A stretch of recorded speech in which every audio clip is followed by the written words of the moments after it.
Olá, mais uma vez aqui na Rede Amigos da Cultura, neste bate-papo Cidadania e Você. Nós ouvimos essas manifestações de várias pessoas, este público que é inteligente, que sofre problemas e muitas vezes tem soluções, como várias que já foram comentadas há pouco.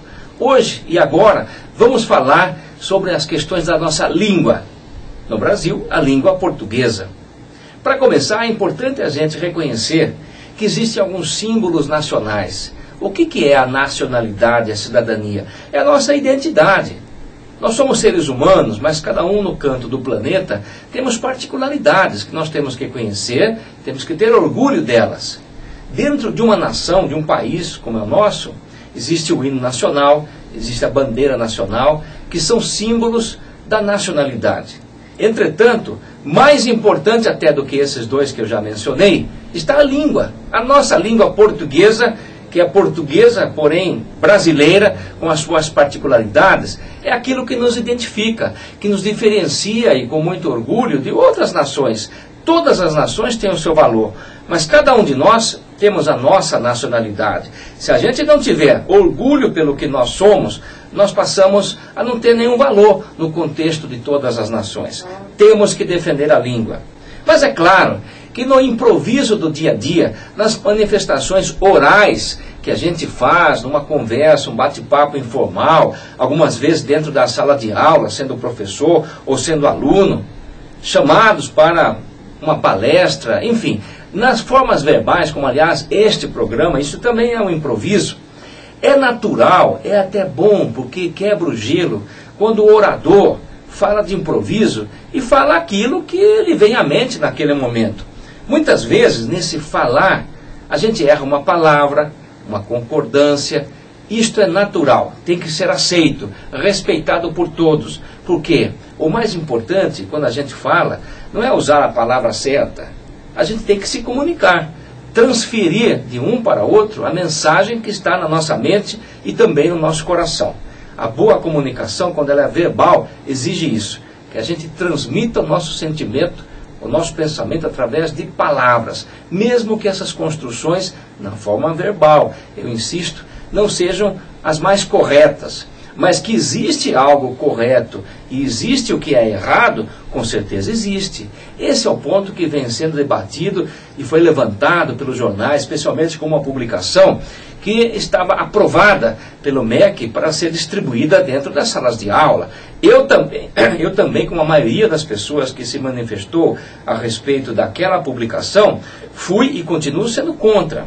Porque na forma escrita, ou seja, aquilo que a gente, os professores, temos que ensinar dentro das escolas para as gerações que estão vindo, nós temos que cultivar a língua escrita tal como ela é. É claro que a língua também é uma coisa que vai mudando. Mesmo o português do Brasil de 200 anos atrás era um tanto diferente daquele que nós falamos hoje. Naquela época havia a forma escrita correta, que mudou, mas muda devagar com os anos. Hoje nós temos o português brasileiro que tem uma forma escrita padrão. Tudo aquilo fora do padrão está errado.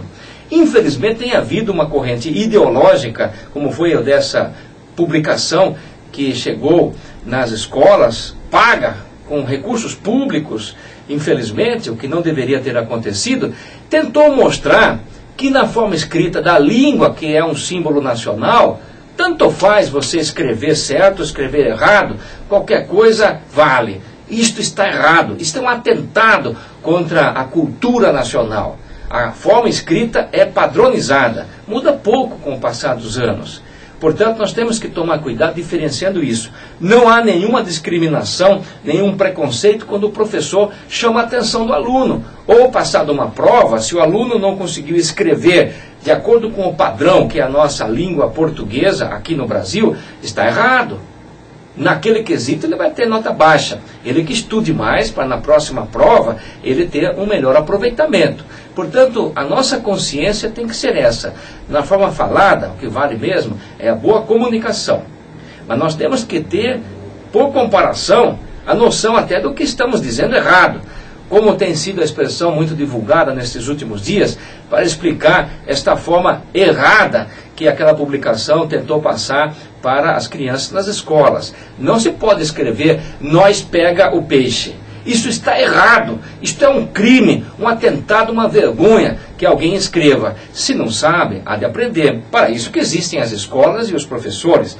Na forma falada, se a cultura dessa pessoa for outra, se ela veio de um canto onde as pessoas falam assim, porque esses que falam errado, talvez nunca tiveram a oportunidade de estudar. Tem muita gente, quase um semi-analfabeto neste país. Mas as escolas estão para ensinar não apenas a escrever, ensinar a cultura geral, ensinar a forma escrita. Se a gente continuar falando errado, pelo menos que a consciência acuse isto, para que a gente busque cada vez mais falar e escrever o certo. Mas na escrita, nós temos e contamos com os professores que nos corrijam, que apontem as nossas falhas, porque somos um povo só, um Brasil só, uma língua portuguesa só.